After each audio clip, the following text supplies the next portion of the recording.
I have in my hand a $10 organic pineapple.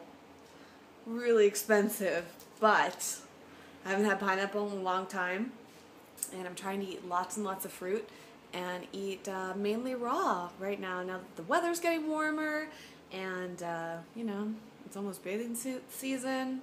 I'm feeling amazing, loving it. So I recommend you get some pineapple, but keep in mind, most pineapple is not organic. Organic pineapple often comes in a can or plastic. So if you want the really good stuff, the fair trade, fairly paid farmer pineapple, pay the price and enjoy it as an occasional treat. Package free and organic. I finally discovered the joys of green smoothies. I attempted to make one once. I think I just got it wrong. I don't know how that's possible. I don't think I added water or something.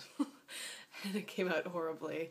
But I've got this great recipe book, which I'll talk more about soon. And this is Kale Water, mango, pineapple, and banana. And it's fantastic. It's super satisfying and very filling. You been to True North yet? No, I don't even know what that is. Oh my gosh. It's, okay, so it's this place in Santa Rosa. I actually just was there right before the immersion. And they do, For dinner, I made one of my favorite oil, salt, and sugar-free comforting dishes. And it's like this stew of sorts. It has potatoes, quinoa, kale, tomato, carrots, onions, rosemary, and pepper, and garlic powder, and fresh garlic. And some pears. Oh, it's a really, really good one. And I'll share the recipe at some point.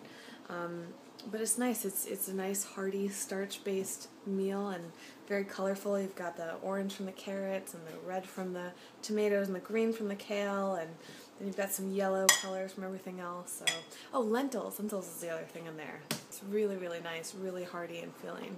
I got tonight's dinner recipe off of 80-10-10 book, and it is mango fennel lime soup. Quote, soup. It's completely raw, of course, and that's all the ingredients that are in it, and it is really, really good. So I'm enjoying this mostly fruit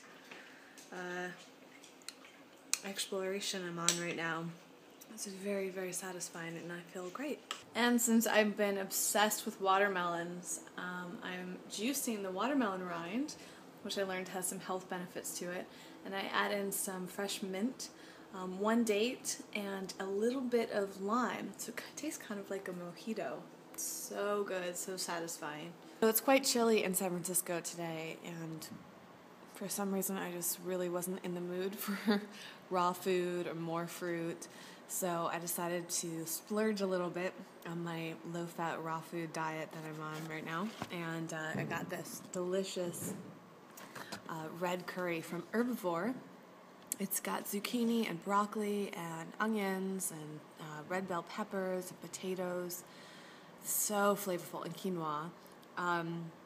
You know, and I'm not all about strictness. That's why I kind of can divert off of quote-unquote diets, but I still feel like raw food is one of the healthiest ways to eat, so I really want to stay as committed to that as possible. But on chilly days, when I'm working and there isn't a lot of options around me, this is probably the healthiest cooked option that I could find that was going to fill me up and satisfy me on a warm day. So I always recommend that people just kind of evaluate their options and find the healthiest thing that they can do, and then not feel too guilty if it diverts off their way of eating for the time being, and then come back to it as soon as you can. So I'm looking forward to having lots of delicious fruit tonight. In fact, I'm reading a book right now called Clean, and it's all about detoxing.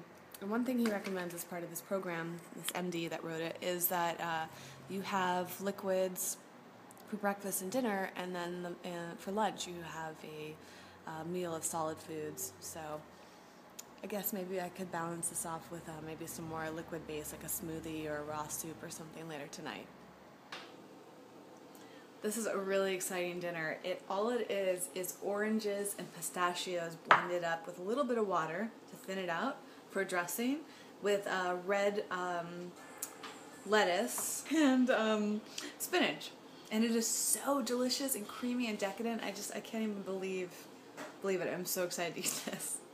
I went into Bristol Farms to get some kale chips today, and I found these nori chipotle nachos from Chocolate Tree, which is located somewhere around here, Sedona, Arizona. Oh, I thought they were in California, near San Francisco, but I guess not.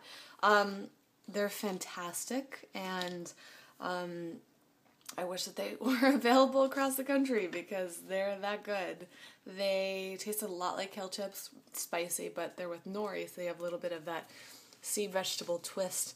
A little weird the first couple bites, and then it's completely addictive. So, yeah, I had to record this video before I finished the last two. They're that good. I've eaten them really, really fast. The other raw thing I'm absolutely in love with right now is this Yuli Mana Moringa truffles. Oh my gosh, these are incredible. They're made with cacao powder, cacao butter, coconut nectar, moringa powder, vanilla bean, and sea salt. And I have to do a little bit more research about moringa and all the health benefits of it. But these are so great. These are made in Asheville, North Carolina. So they should be available in stores across the country if I can get them out here in California. But you can get them on the website as well, and I highly recommend it. The only downside is this plastic container. I wish they were in like paper or something. That'd be really nice, but they are beyond delicious. Oh, what a great treat. Did you know that you can eat strawberry stems? The little green parts on them? I did not know that until I started reading 80-10-10. They don't have much flavor. They're kind of a weird texture, but and I can barely find any information online about whether it's healthy, if there are health benefits or anything. I don't think there really are, but it's certainly okay to do it as long as they're organic. As great as I feel doing the raw 80-10-10 diet, I have to say that it's really hard to resist when my boyfriend wants quinoa for dinner. So tonight we cooked some fresh quinoa, and then I made a delicious dressing out of fresh squeezed orange juice, fresh squeezed apple juice. I ran it through my juicer, along with some lime and some ginger. That wasn't quite enough. I added in a little bit of apple cider vinegar. Still was missing something, so I sprinkled in a little bit of garlic powder, a little bit of cayenne pepper, a little bit of curry powder, which gave it a nice, interesting flavor, and was that it? Oh, a little bit of miso because I was so tempted to put in salt, but I used just about a teaspoon of chickpea miso instead. It came out really nice, mixed in some freshly cut apples and red peppers, and it's just a nice light quinoa salad for dinner.